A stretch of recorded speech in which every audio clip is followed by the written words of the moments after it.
G'day, it's Dale. Welcome to Delbasid Timbers. And today's project is making one of these.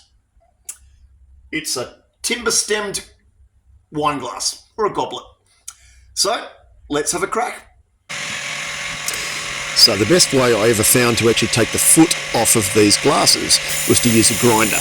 Now I can't hold a grinder the same way that everybody else can, so I whack the grinder in a vise, and I found that if I had the grinder on, then I can actually guide up the stem of the wine glass, and like this, cut it off. It ends up with a really, really clean cut, and everybody's safe. Look at that, nice and clean. I really didn't know what else to do with these rough pieces of Gidgee. I thought they'd look great as some wine stems though.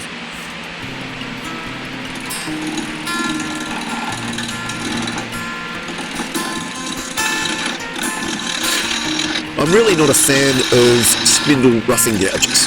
They just don't work for me. I just don't like them. I don't like the way that they cut. I normally use a bowl gouge to actually do my roughing on a spindle.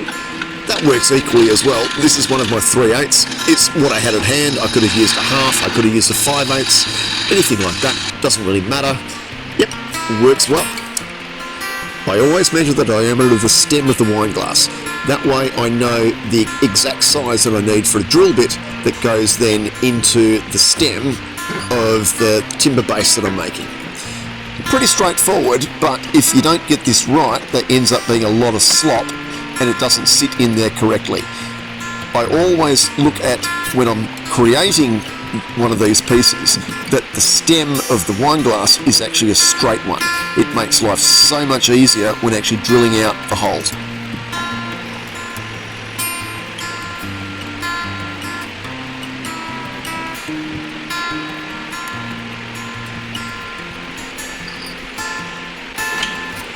People reckon that Gidgee is really, really hard.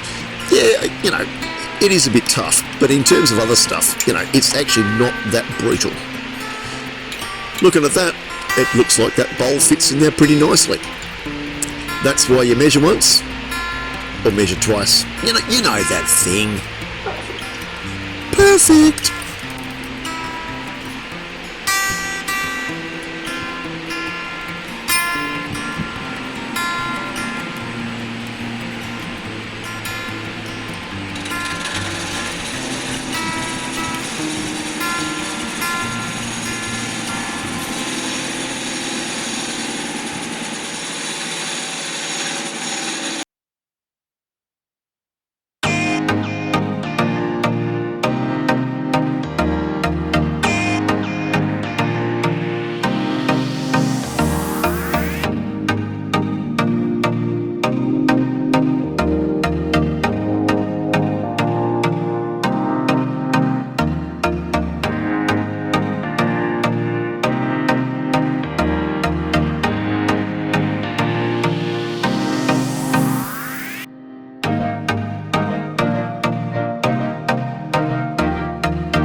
sometimes I'll use a spindle gouge to be able to really get fine into those cuts, and I do it a little bit later on.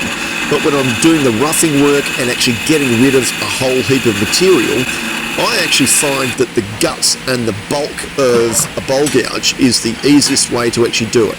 Yep, you've got to be a little bit careful, and there we are. Holy moly, I've swapped over. Yep, that's the spindle gouge, and that's how I get all those little flip-de-doopy little tiny cuts.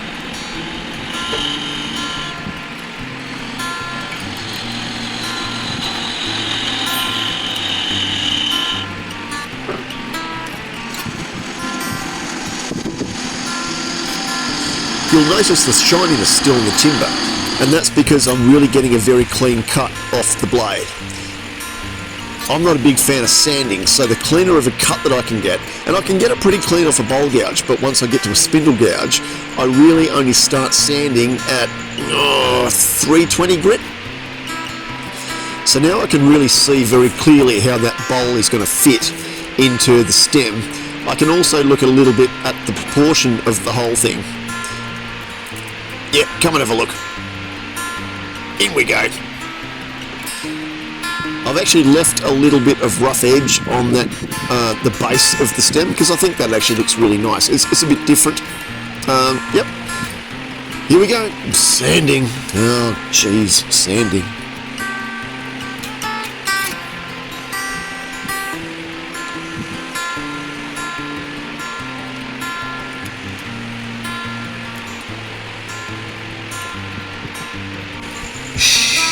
Don't tell Mum I used my sleeve as my rag.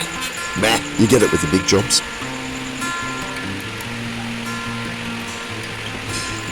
With this one it was sanding at 320, 500, 800, 1500, and I don't think I did any more, but I normally don't anyway. It's shiny enough.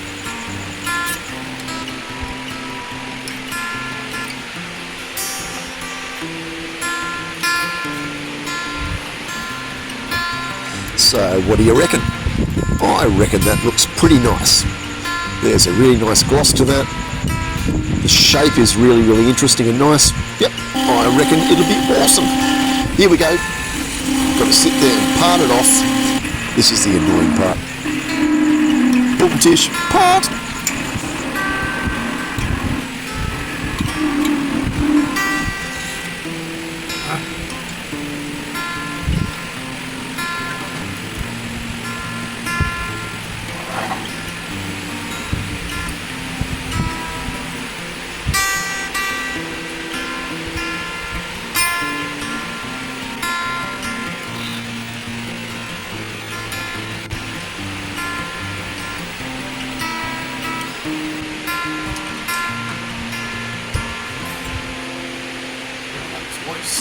That's not helpful.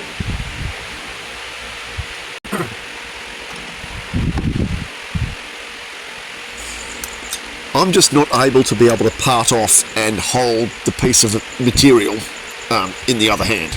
I just don't have the bits. So this is kind of how I cheat a little tiny bit. Yep, I just whack a sanding pad into the headstock like that. And yep, I just get rid of the little nubs and bits and pieces like that. It's just the way that I've learnt to do it. It's as effective. It's not as efficient, I know that, but you know, this is the way that I operate.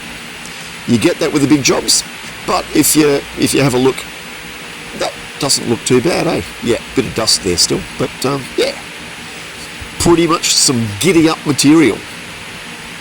Yep, and that's now pretty much ready to put the stem in. Cool beans.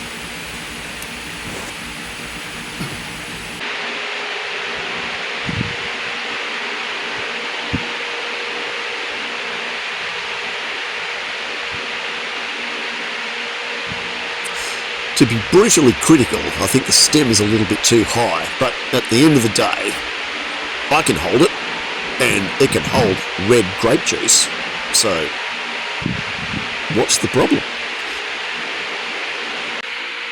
So there we go.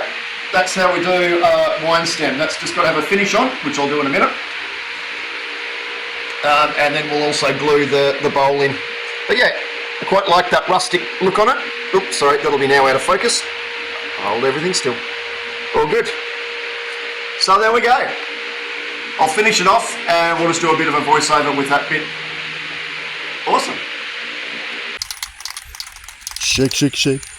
Shake that booty. Shake that booty.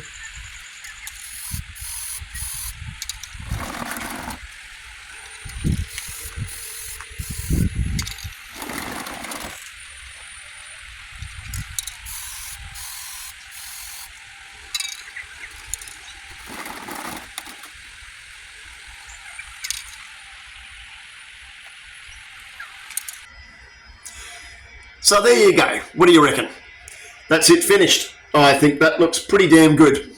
I didn't end up filming the glue up because I thought that's a bit boring, but at the end of the day, look at that.